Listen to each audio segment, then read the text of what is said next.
Halo semuanya, selamat datang kembali di channel Pip Code Studio bersama saya Web Saifullah. Di video kali ini kita akan melanjutkan series Full Stack Next.js membangun website toko online, di mana kita akan coba untuk men-setup login with Google. Nah, jadi di dalam Nextout itu selain kita bisa menggunakan kredensial, kita juga bisa menggunakan provider yang lain. Salah satunya adalah Google.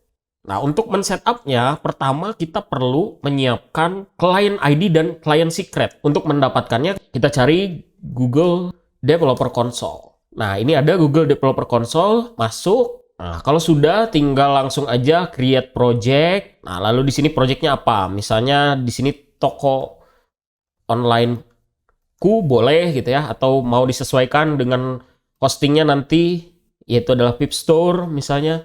Silakan aja ya, tinggal create.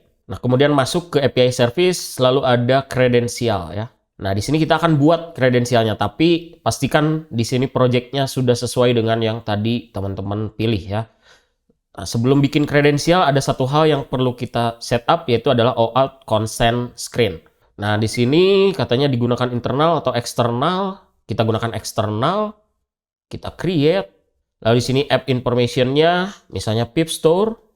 Support emailnya samakan dengan email yang digunakan untuk Google.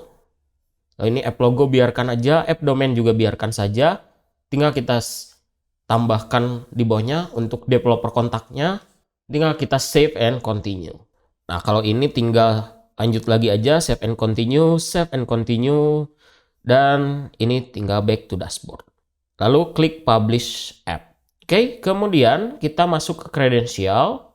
Lalu di sini ada create kredensial, lalu OAuth client ID. Nah, ini ya kita klik, terus application type-nya kita pilih web application. Lalu di sini name-nya web client 1.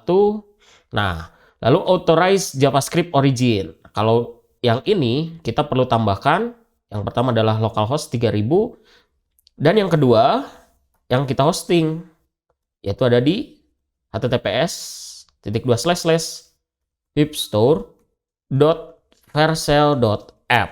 Untuk authorize redirect URI-nya tinggal masukkan http localhost 3000/api/auth/callback/google.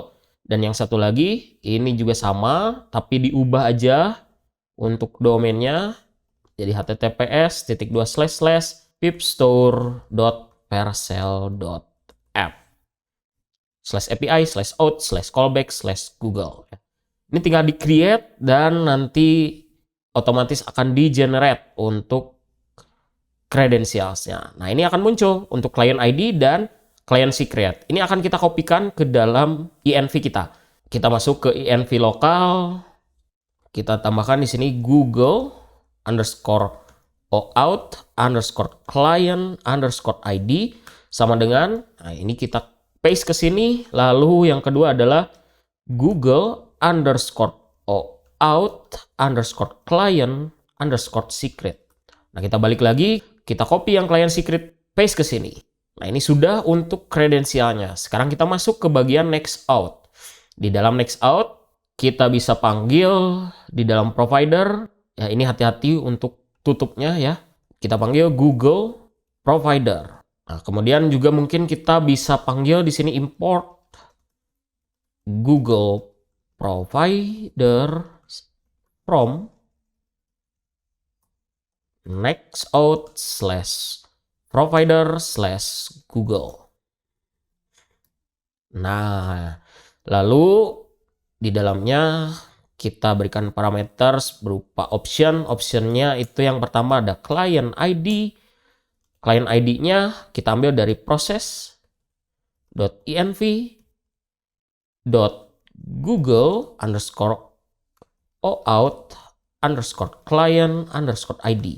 Ini kalau ada, kalau nggak ada ya sudah, kosongkan. Lalu yang kedua yaitu adalah client secret.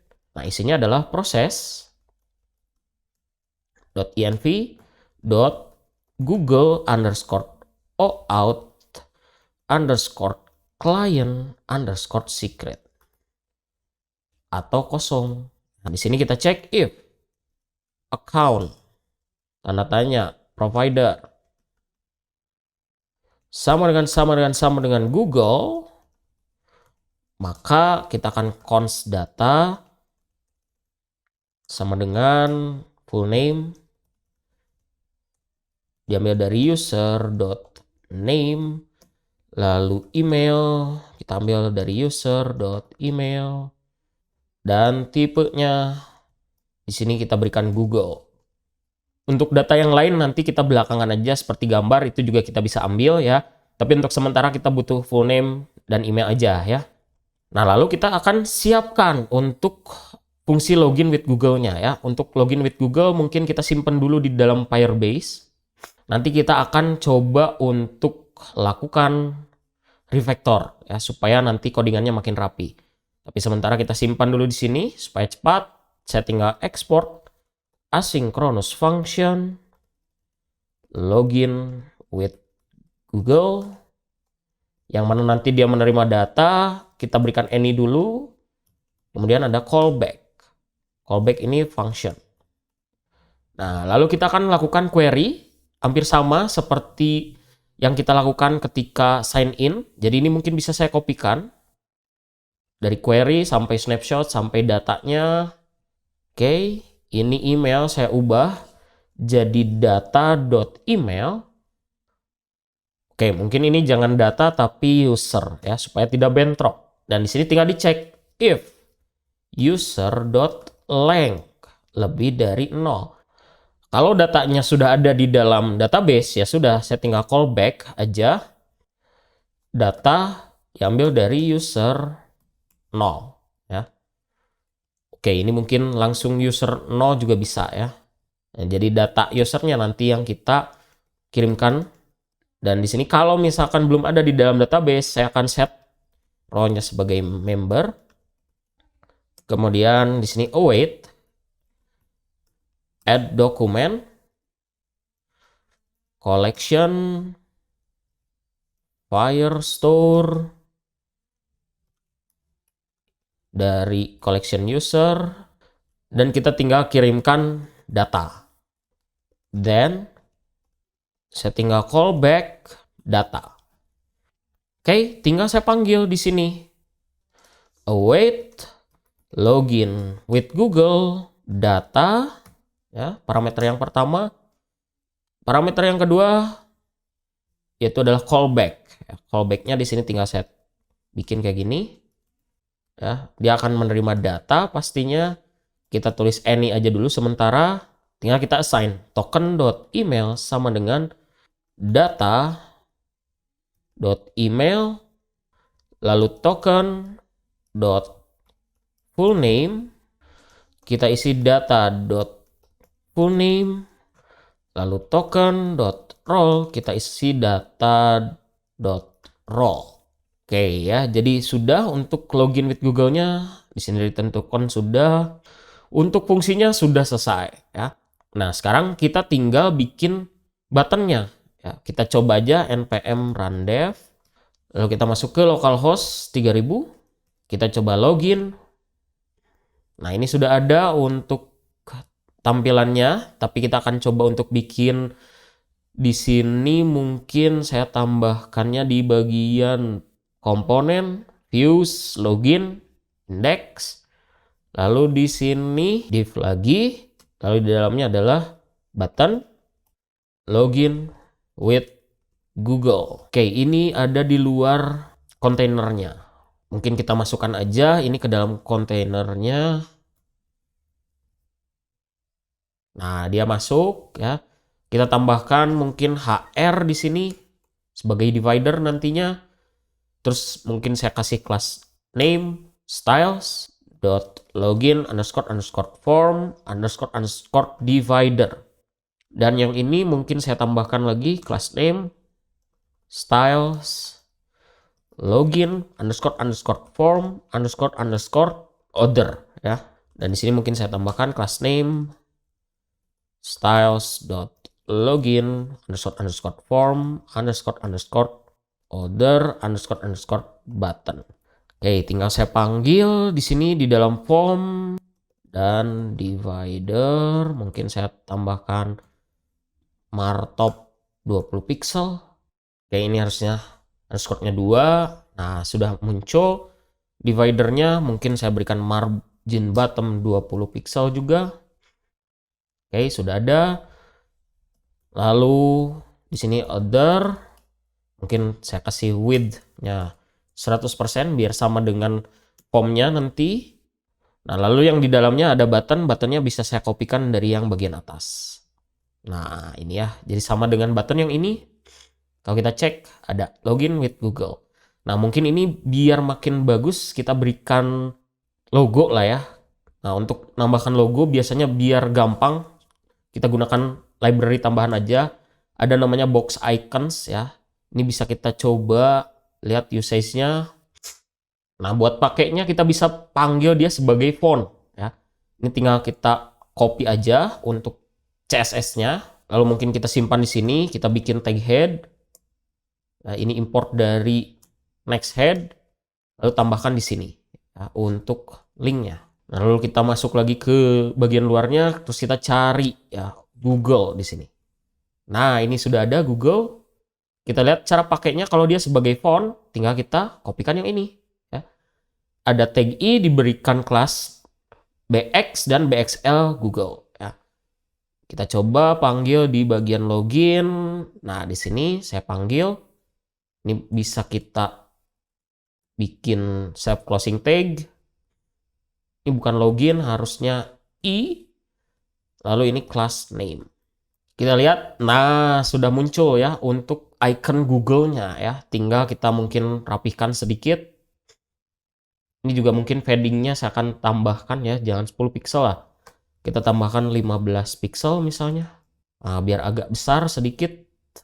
Mungkin yang atas juga sama. Ini saya ubah. Oke, sudah. Lalu mungkin di dalamnya saya akan tambahkan ukurannya sedikit ya. Jadi di sini saya langsung bisa kasih font size 24 pixel. Nah, ini lumayan membesar. Terus untuk buttonnya saya bikin display flex, justify content center, align item center. Biar ke tengah. Terus saya tambahkan mungkin gap. Ya, gapnya 10 pixel, kita lihat. Oke, terlalu jauh, mungkin 5 pixel cukup. Nah ya, jadi kita udah punya nih ya buttonnya. Tinggal coba kita tambahkan untuk logiknya sedikit. Jadi kita tulis di sini tipenya dia adalah button. Dan juga ketika diklik ya, on click, maka dia akan menjalankan sign in. Providernya adalah Google sekarang. Dan yang kedua optionsnya ada callback URL, juga redirect post. Oke, kita coba ya. Kita klik login with Google. Nah, sudah diarahkan untuk memilih akun Google-nya. Kita akan coba untuk pakai salah satu akun. Oke, sudah masuk. Kita cek di Firebase. Kita lihat, cari akun yang tadi kita daftarkan. Nah, ini ya, ada email, ada full name, ada role-nya, ada tipenya. Di sini nggak ada password karena dia loginnya pakai Google ya, jadi nggak perlu password lagi. Dan kalau kita cek di sini juga sudah masuk sessionnya. Kalau saya logout, nah ini sudah bisa. Saya login lagi, pakai lagi akun Google. Oke, sudah masuk ya, aman. Nah sekarang kita akan coba untuk push ke dalam repository. Jadi kita langsung hosting teman-teman ya. Ini matikan dulu, terus saya clear mungkin. Terus saya di sini git add spasi titik, lalu saya commit. Misalnya di sini fitur berupa login with Google. Tinggal saya enter, tunggu sampai selesai pengecekannya. Oke, selesai, tinggal di build. Oke ya, di build juga aman. Nah, kita masuk ke Vercel dulu karena tadi kita perlu menambahkan kredensial. Nah, masuk ke dalam postingnya ya untuk project yang sudah di setup, lalu masuk ke setting dan ada environment variables. Nah, ini kita kopikan aja lah ya dari env-nya. Jadi nggak perlu kita import ya, karena sedikit, hanya 2 kredensial aja. Yang pertama Google OAuth Client ID dan yang kedua adalah Google OAuth Client Secret. Oke, yang Client ID kita kopikan, paste juga sama, kopikan, paste ke sini, tinggal kita save. Oke, harusnya sudah ada di sini ya untuk Google OAuth. client ID dan client secretnya. Sekarang kita masuk ke project push ya. Jadi di sini git push origin master. Oke ya, jadi ini sudah untuk reponya. Kita cek sekarang hostingnya. Nah ini sedang di-build, tunggu sampai selesai. Oke, untuk deployment-nya selesai. Kita coba buka websitenya, tinggal login.